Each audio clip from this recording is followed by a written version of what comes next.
Hello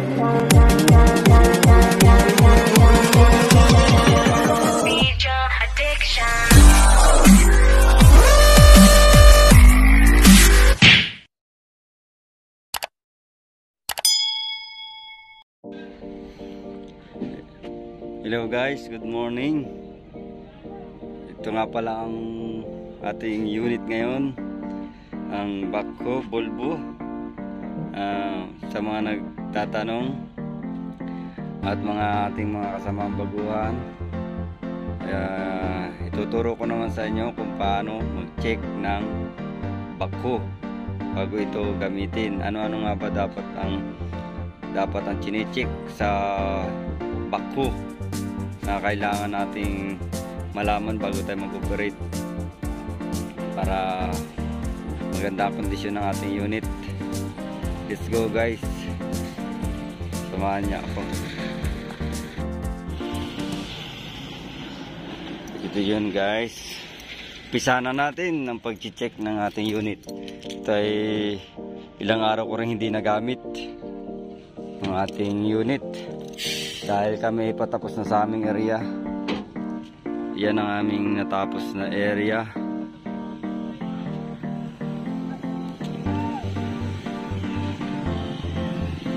Yan hanggang phase 3, phase 4 ang aming natapos na area. Una-una guys, checkin natin ang langis makina.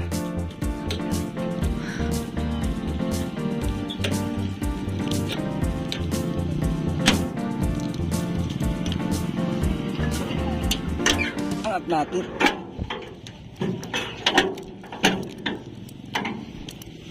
Ito guys ang makina. Gabok-gabok talaga dito. Binabok.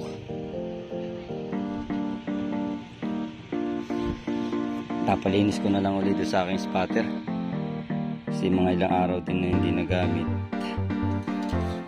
Unahin natin guys sa langis. Dito ang gauge stick nya. Ayan guys ang kanyang langis. Pag-check guys ng langis, pahidin nyo muna ito. Yan, pahidin nyo muna bago nyo sok-sok ulit. Ayan, kulang guys kunti kasi nakatagilid. Yun nga pala guys, pag kayo mag-check ng langis ng makina sa hapon pa lang, pagkatapos nyo na mag-operate, kailangan i-balance nyo na, lagay nyo na sa level yung backhoe yung pagparkingan para pag-check nyo sa umaga ng langis kung paano nasa level, malalaman nyo kung gaano karami yung kulang. So ito guys yung coolant nya dito.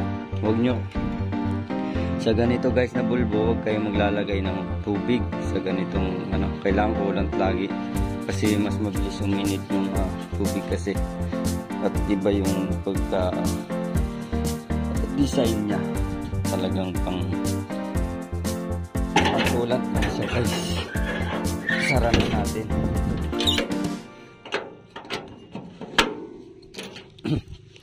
Check na natin ang langis makina. Check na rin natin ang iba pa.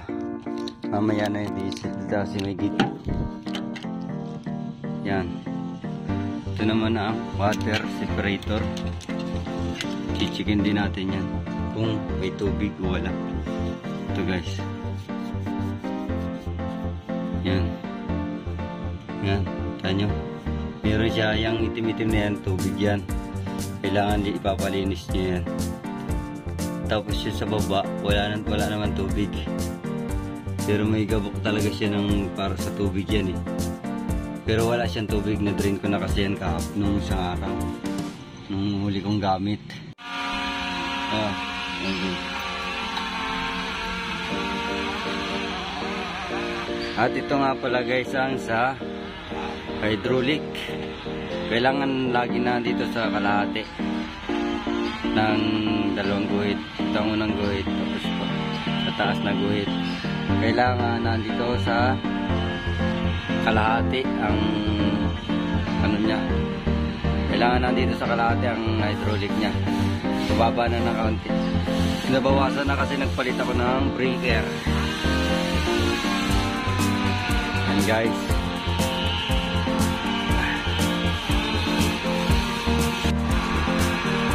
pag nga wala palang gates, wala na yung mga lumang, yung mga equipment, yung mga dipstick. Pag walang gates na ganito, doon nyo titingnan sa ibabaw. Tapos magtitira kayo ng mga 20 cm, mga isang tangkal, para may puwang ang hangin niya. Huwag nyong pupunuin guys. Mula sa labi pababa, mga nasa ano kayo ng mga 20. Tsaka iunat nyo ang arm nyo bago nyo i-gauge. Ipasok nyo yung mga silindro sa mga boom.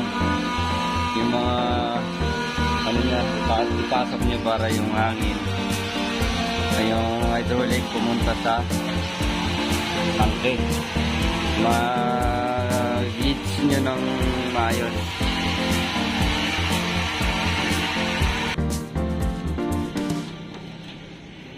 Tsaka guys, bago kayo mag-check ng langis sa makina, ikutin nyo muna yung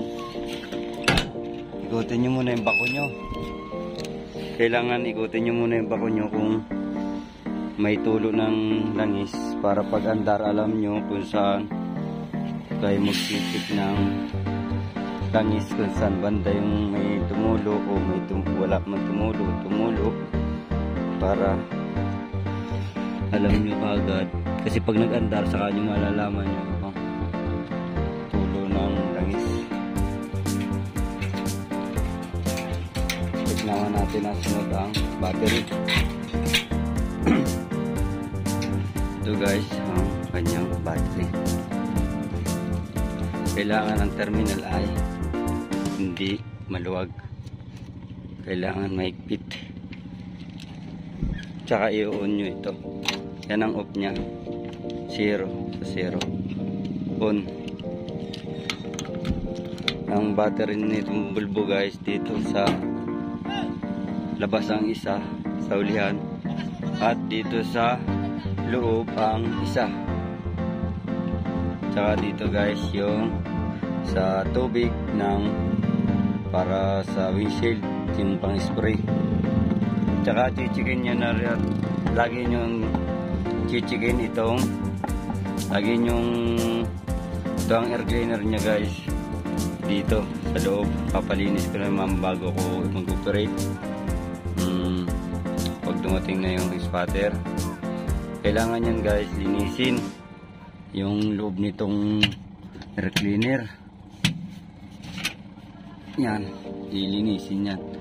Pagka ika-2 araw, ipapa-blower kasi nagdudumi lagi yan guys, at malikabok dito sa area ng hauling area dito sa site.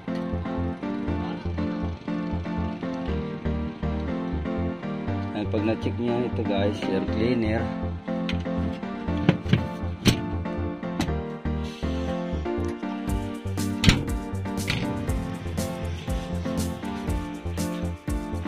at bago na-check na natin ang cleaner, at bago tayo pumasok dito sa cabin,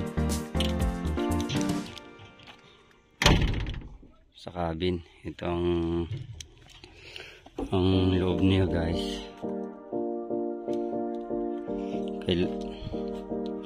Bago natin buksan ang cabin, tapos check natin ang gulong. Yan guys, sa tulo ng diesel.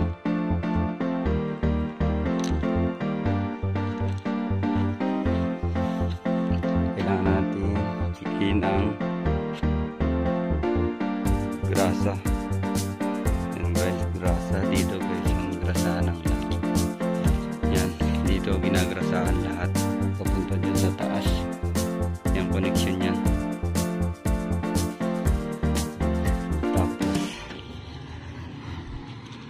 kailangan na rin natin checkin ang langis na. Tsaka every 2 days kailangan grasahan ang bucket. Kailangan maggrasa every 2 days pagka full operation ang inyong unit.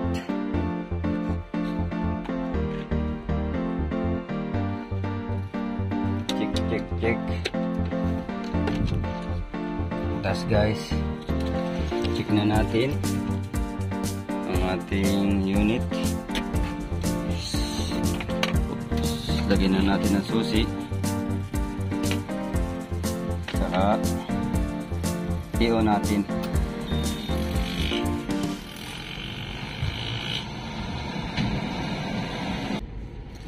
Yan.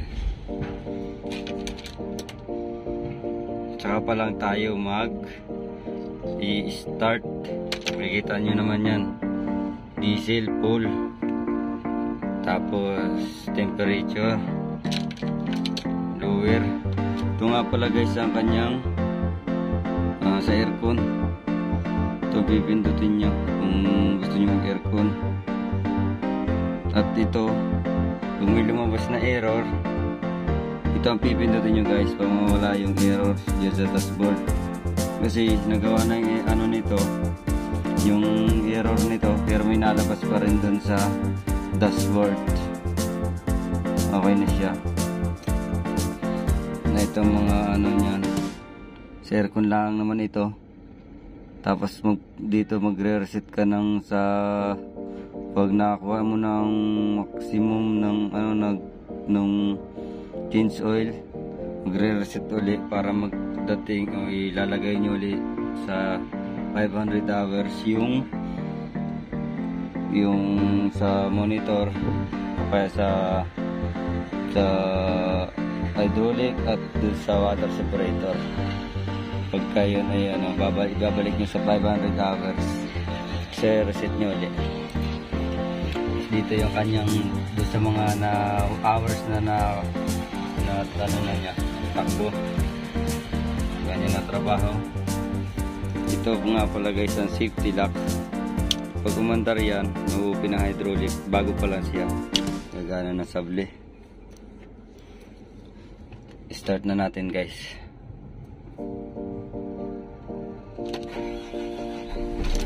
Yan, umandar na guys.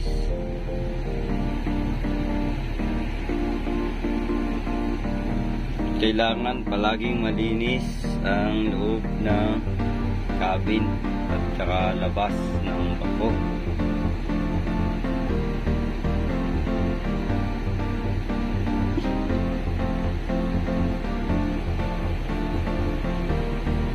At huwag niyong kalimutan mag-seat belt. Ito nga pala guys ang kanyang seat belt. Ito, mag-seat belt kayo para mas maganda kayo, comfortable yung pagtatrabaho.